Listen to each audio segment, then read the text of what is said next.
नमस्कार, तळोदा वृत्तांकनमध्ये आपलं स्वागत आहे। जर आपण नवीन असाल तर कृपया चॅनलला लाईक आणि सबस्क्राइब करा व बेल नोटिफिकेशन ऑल वर सेट करा। डॉक्टर विजयकुमार गावित यांच्या नेतृत्वात धडगाव तालुक्यात राजकीय भूकंप। 6 गावांमधील ग्रामस्थांचा भाजपमध्ये प्रवेश। रवींद्र वळवी मोलगी प्रतिनिधी।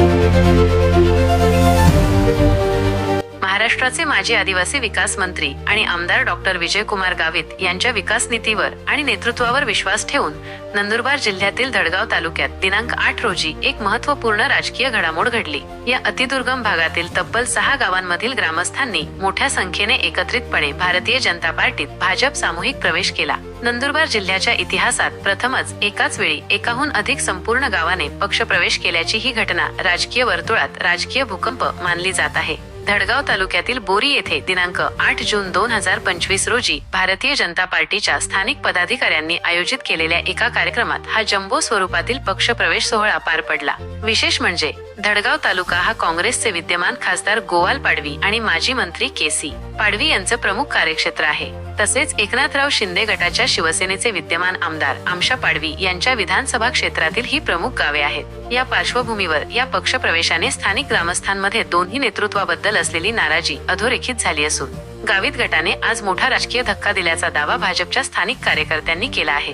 गेल्या अनेक वर्षांपासून धडगाव तालुक्यातील अतिदुर्गम भागातील गावपाड्यांवर काँग्रेसच्या आमदारांनी आणि विद्यमान आमदारांनी कोणताही विकास केला नाही अशी भावना ग्रामस्थांमध्ये आहे। यामुळे बोरी, चिखली, बिलगाव, गेंदा, माळ, सावऱ्या दिगर, गुंडान आणि चाफळा या गावातील काँग्रेस आणि शिवसेना पक्षातील केवळ काही कार्यकर्तेच नव्हे तर संपूर्ण गावाने भारतीय जनता पक्षात प्रवेश केला। पक्ष प्रवेशासाठी कार्यक्रमाच्या ठिकाणी लांबच लांब रांगा लागलेल्या दिसल्या आणि शेकडोच्या संख्येने ग्रामस्थ व महिला उपस्थित होत्या। प्रवेश करणाऱ्या स्थानिक ग्रामस्थांनी यावेळी सांगितले की या अतिदुर्गम भागातील गावांना रस्ते, पाणी, वीज यांसारख्या प्राथमिक सुविधा मिळाव्यात यासाठी गेली 35 ते 40 वर्षांपासून प्रतीक्षा केली जात आहे, परंतु स्थानिक आमदारांनी कधीही बदल घडवला नाही। आता मोदी सरकारकडून तसेच डॉक्टर विजयकुमार गावित यांच्याकडून अपेक्षा असल्याने आपण राजकीय बदल घडवण्याची ही भूमिका घेतली आहे। डॉक्टर विजयकुमार गावित यांच्या विकास कार्यावर आणि त्यांच्या धडाकेबाज कार्यपद्धतीवर विश्वास असल्यामुळेच आपण त्यांच्या नेतृत्वात पक्षप्रवेश केल्याचेही प्रवेश करणाऱ्या कार्यकर्त्यांनी सांगितले। या प्रसंगी प्रमुख भाषणात डॉक्टर विजयकुमार गावित यांनी सांगितले की अतिदुर्गम भागाचा कायापालट व्हावा या उद्देशानेच आपण जिल्हा निर्मिती घडवली होती।